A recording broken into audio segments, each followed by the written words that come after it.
Cuando abrí los ojos, supe que había regresado al día en que mi hermana y yo fuimos adoptadas. Ella, llena de emoción, corrió hacia la pareja más llamativa de todo el lugar, vestidos con ropa de diseñador, sonrisas deslumbrantes, el aire de quienes parecían tenerlo todo. Iba a cumplir su sueño de convertirse en la hija de un multimillonario, y yo, simplemente la dejé ir. Después de todo, en mi vida pasada, fui yo quien eligió ese camino, fui yo quien se convirtió en la rica heredera.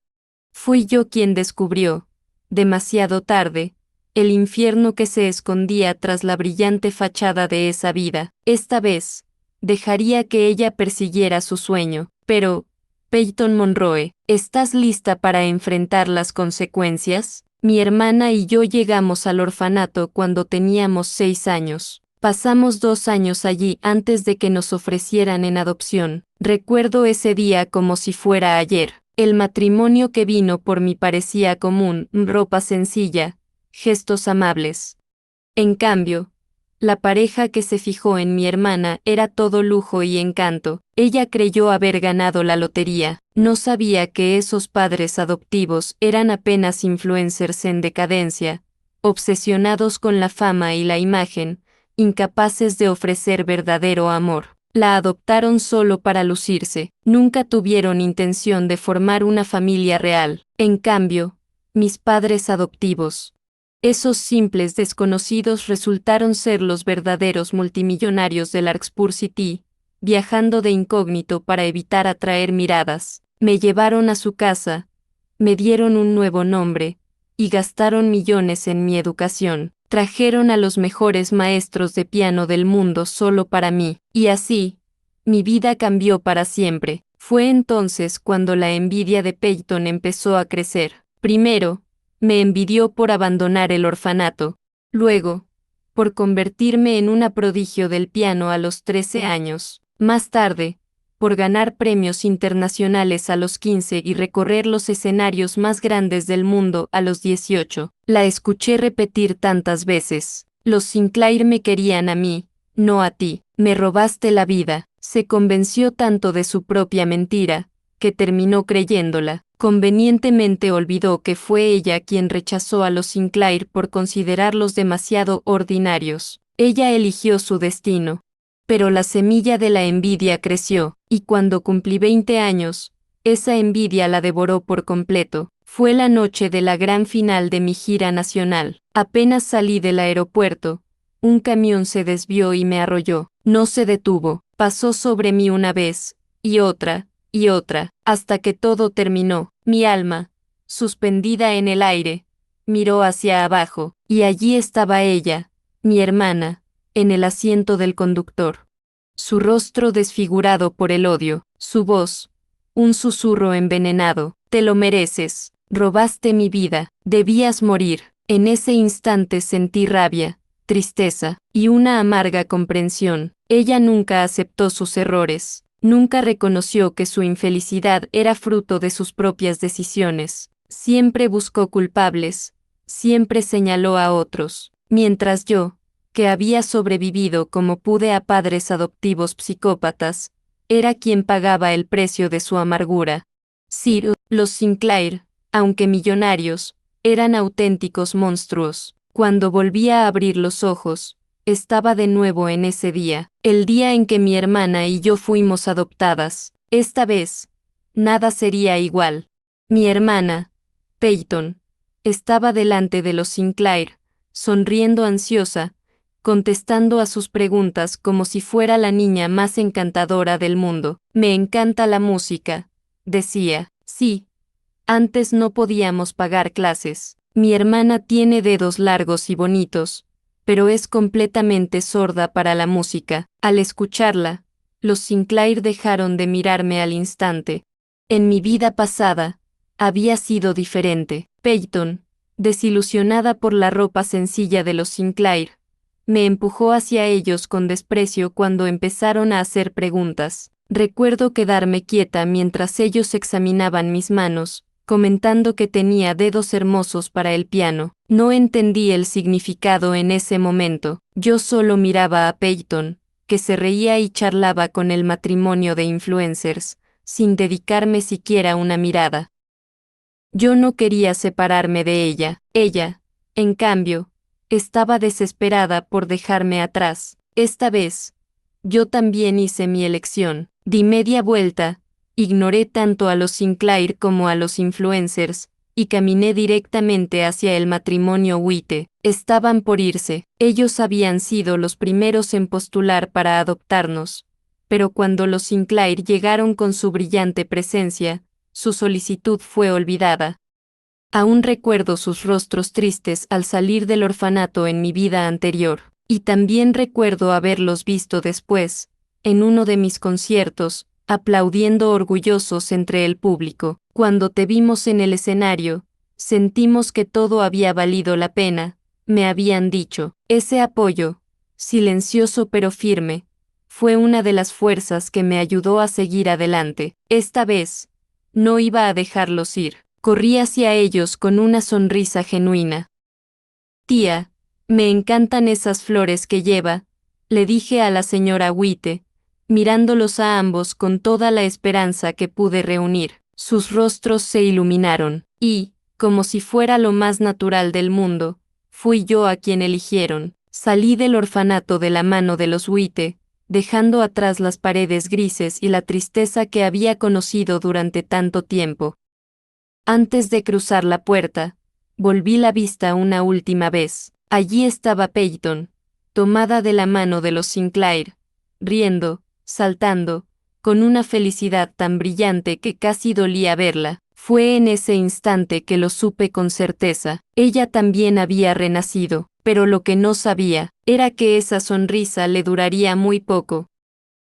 Tal como en mi vida pasada, los Sinclair organizaron una fiesta lujosa al día siguiente de la adopción, una celebración para presentar a su nueva hija a la alta sociedad. Peyton brillaba entre los invitados, envuelta en un vestido de gala, rodeada de sonrisas falsas y copas de champán. Ella lo disfrutaba, amaba cada segundo de atención, como si por fin hubiera conseguido el sueño que siempre había tenido, ser parte de los ricos y poderosos. Nadie podía imaginar lo que realmente ocurría tras las cortinas doradas de aquella mansión. Esa noche, cuando los últimos invitados se marcharon, Evelyn Sinclair, la perfecta madre de sociedad, llevó a Peyton a una habitación apartada, la sala del piano. Sonreía mientras la guiaba, pero había algo perturbador en su mirada, algo que incluso en mi vida pasada me había puesto los pelos de punta. ¿Sabes cuál fue siempre el gran sueño de mi vida?, le preguntó Evelyn, con una voz dulce como la miel, pero cargada de un peso invisible. Peyton negó con la cabeza, expectante. Ser una pianista famosa, dijo Evelyn, acariciando suavemente el piano de cola frente a ellas. Pero un accidente me lo arrebató. No pude lograrlo. Se inclinó hacia Peyton, susurrando, ¿me ayudarás a cumplir mi sueño, hija mía? Peyton, deslumbrada todavía por la grandeza de todo lo que veía, asintió entusiasmada. Claro que sí, mamá. Seré una estrella internacional. Haré giras por todo el mundo. Evelyn sonrió, una sonrisa cargada de algo oscuro, torcido. Sabía que eras mi buena niña, mi perfecta hija, pero mientras acariciaba el cabello de Peyton con ternura casi robótica, su mirada estaba perdida, como si viera a otra persona, como si esperara que alguien más estuviera allí. Lo que nadie sabía era que, en lo más profundo del sótano de esa casa, había una verdad todavía más escalofriante. Una niña, encerrada en la oscuridad, completamente rota, una niña que Evelyn nunca había dejado ir. Mientras arriba todos brindaban por el futuro brillante de Peyton, abajo, en ese sótano, la verdadera tragedia ya había comenzado. Pasaron los años. Yo me acostumbré a mi nueva vida con los Witte, una vida sencilla, pero llena de cariño genuino. Tenía amigos, escuela, y algo que jamás había tenido en mi vida pasadas, libertad. Casi había olvidado las interminables horas forzada frente al piano, las lágrimas secas en mis mejillas cada vez que no era perfecta para Evelyn Sinclair, hasta que un día, el pasado tocó nuevamente a mi puerta. Peyton fue transferida a mi escuela, y no solo a la escuela, a mi misma clase. Cuando la sexta entrar, elegante y arrogante como siempre, sentí el peso invisible de los años aplastándome de nuevo. Ella me reconoció de inmediato, se acercó con una sonrisa cargada de desprecio y dijo, ¿qué pasa? ¿No estás feliz de verme? Di un paso atrás, instintivamente, como si su sola presencia fuera venenosa. Ella me escaneó de arriba a abajo, soltando una risita desdeñosa. Mírate, qué patética te ves, no te acerques a mí. ¿Entendido? No quiero que la gente piense que tenemos algo en común. Sus palabras resbalaron sobre mí. Ya no era la niña temerosa que solía ser. No contesté, no tenía que hacerlo. Bajé la vista y, por un momento, noté algo que me heló la sangre, moretones rojos asomando bajo sus mangas perfectamente planchadas. Desvié la mirada, no era mi responsabilidad, no más. El rumor no tardó en correr por toda la escuela. La heredera de los Sinclair había llegado. Durante semanas, Peyton fue el centro de todas las miradas. Se pavoneaba con sus uniformes de diseño, su pluma Montblanc y sus peinados impecables. Intentó provocarme cada vez que podía. Cuando mostraba su nuevo reloj de diamantes, yo resolvía ecuaciones en mi cuaderno. Cuando alardeaba de su bolsa de diseñador, yo ganaba el primer lugar en una competencia de oratoria.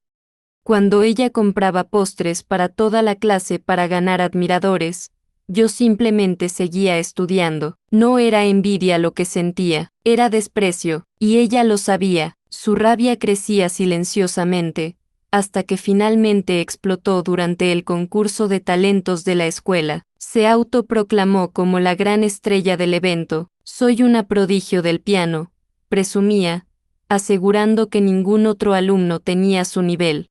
Nadie se atrevió a contradecirla, yo tampoco, solo observé en silencio, esperando, porque algo, en el fondo de mi alma, me decía que Peyton ya no era la misma, y muy pronto, todos lo descubrirían también. Faltaba solo una semana para el concurso de talentos. Peyton no perdía oportunidad de presumir su maestría en el piano frente a todos. Practicaba en las salas de música mientras una multitud de admiradores la rodeaba, grabándola con sus teléfonos. Pero yo, que conocía bien el sonido del verdadero talento, escuchaba otra cosa: errores, desafines, dudas en cada acorde. Ella no era una pianista, solo era una sombra mal imitada de lo que yo había sido en mi vida pasada, y lo sabía. Un día antes del evento, durante el receso, Peyton se acercó a mí, arrastrando detrás de sí a media clase como testigos. Con la sonrisa más falsa que podía forzar, soltó: ¿Estás celosa de mí? Yo la miré, con una serenidad que ella jamás comprendería. No, Peyton, respondí con calma, solo siento lástima. Su máscara se resquebrajó, me insultó, se burló de mi familia, intentó humillarme, pero lo único que consiguió fue exponer su desesperación, hasta que hizo algo que nadie esperaba. Empujó a Gwen, mi compañera de banco, haciéndola caer al suelo. El silencio se apoderó del patio. Gwen, con lágrimas de furia en los ojos, se levantó, le devolvió el golpe y gritó frente a todos: Tu riqueza no compra dignidad. Peyton Sinclair. La chispa estaba encendida, la caída era inminente, la situación escaló tan rápido que los profesores intervinieron de inmediato, nos llevaron a la dirección, donde los padres fueron llamados de urgencia. Peyton, con total descaro, acusó a Gwen de robarle un collar de diamantes supuestamente valuado en $3 millones. El director, convencido por el apellido Sinclair, casi firma la expulsión de Gwen en ese mismo instante, pero entonces, ocurrió algo que cambió todo. Uno de los compañeros que había presenciado todo habló. Vi a Peyton dándole el collar a su amiga para guardarlo. En cuestión de minutos, revisaron las pertenencias de la cómplice, y encontraron el collar escondido. Peyton palideció, intentó cambiar su versión. Mintió, amenazó, suplicó, pero ya era demasiado tarde.